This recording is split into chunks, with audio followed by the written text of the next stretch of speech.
सुबह का समय था और गांव का माहौल हमेशा की तरह शांत था। पक्षियों की चहचहाहट के बीच लोग अपने खेतों और काम में व्यस्त थे। गांव के सबसे बड़े और रईस किसान रमेश चौधरी के घर में भी हलचल मची हुई थी। नौकर चाकर सुबह के कामों में लगे थे और चौधरी साहब बरामदे में बैठकर चाय की चुस्कियों के साथ अखबार पढ़ रहे थे। अचानक गांव की कच्ची सड़क पर धूल का गुबार उठता दिखा। कुछ ही देर में काले रंग की 5-6 गाड़ियां चौधरी साहब के घर के सामने आकर रुकीं। उनमें से उतरे सूट बूट पहने अधिकारी और पुलिसकर्मी। रमेश चौधरी के चेहरे का रंग उड़ गया। ये इनकम टैक्स विभाग के लोग थे। गांव में इनकम टैक्स का छापा पहली बार पड़ा था और लोगों में खलबली मच गई। आपके घर और संपत्ति की जांच के लिए हमारे पास सर्च वारंट है, अधिकारी ने कागजात दिखाते हुए कहा। रमेश चौधरी हक्का बक्का रह गए, लेकिन उन्होंने खुद को संभालते हुए कहा, ठीक है, आप अपना काम कीजिए। हमारे पास छुपाने के लिए कुछ भी नहीं है। अधिकारियों ने घर के हर कमरे की तलाशी शुरू कर दी। अलमारी, संदूक, यहां तक कि रसोई और अनाज के बोरों तक की छानबीन होने लगी। पुलिसकर्मियों ने बाहर खड़े होकर सख्ती से पहरा देना शुरू कर दिया ताकि कोई बाहर न निकल सके। गांव के लोग दूर से तमाशा देख रहे थे और तरह तरह की बातें कर रहे थे। लगता है चौधरी ने काला धन छुपा रखा है, किसी ने कहा। सुना है शहर में भी उनकी प्रॉपर्टी है। जरूर कुछ गड़बड़ होगी, एक और ने फुसफुसाया। लेकिन रमेश चौधरी शांत बने रहे। उनके बेटे और पत्नी घबराए हुए थे, लेकिन उन्होंने सभी को समझाया कि सच के सामने डरने की जरूरत नहीं है। अधिकारियों ने घंटों तक खोजबीन की, लेकिन कुछ खास नहीं मिला। फिर भी वे हर दस्तावेज को ध्यान से जांचने लगे, बैंक की पासबुक, जमीन के कागज और लेनदेन के रजिस्टर। रात होते होते अधिकारियों ने पूछताछ का सिलसिला तेज कर दिया।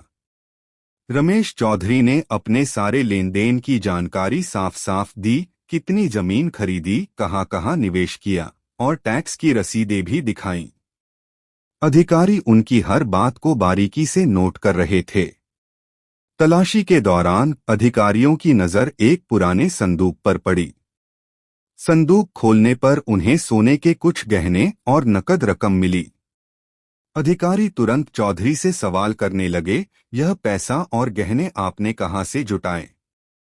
रमेश चौधरी ने मुस्कुराते हुए जवाब दिया, ये मेरी मां के पुराने गहने हैं जो उन्होंने हमारे नाम छोड़े थे, और ये नकद रकम गांव की गौशाला के निर्माण के लिए जमा की गई है, जिसका हिसाब हमारे रजिस्टर में लिखा है।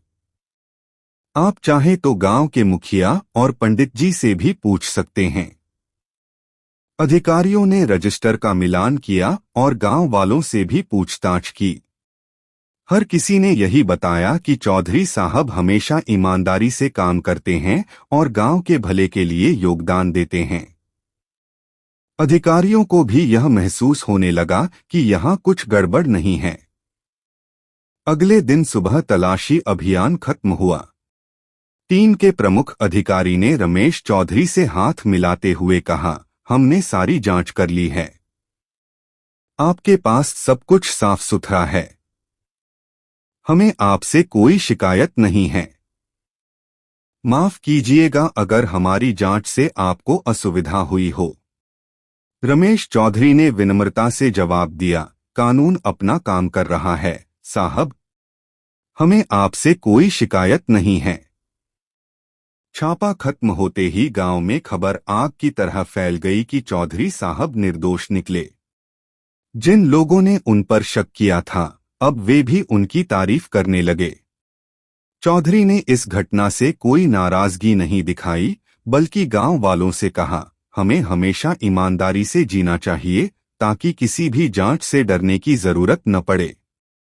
अधिकारियों के जाने के बाद चौधरी साहब ने उसी दिन गांव की गौशाला के निर्माण के लिए पत्थर रखवाया और ऐलान किया कि गौशाला के साथ साथ एक पुस्तकालय भी बनाया जाएगा ताकि आने वाली पीढ़ियां पढ़ लिख कर तरक्की कर सकें।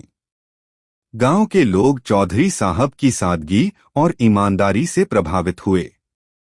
इस घटना ने गांव वालों को भी यह सिखाया कि ईमानदारी से कमाया हुआ धन ही सच्ची संपत्ति है। उस दिन के बाद रमेश चौधरी का सम्मान गांव में और भी बढ़ गया और वे सभी के आदर्श बन गए।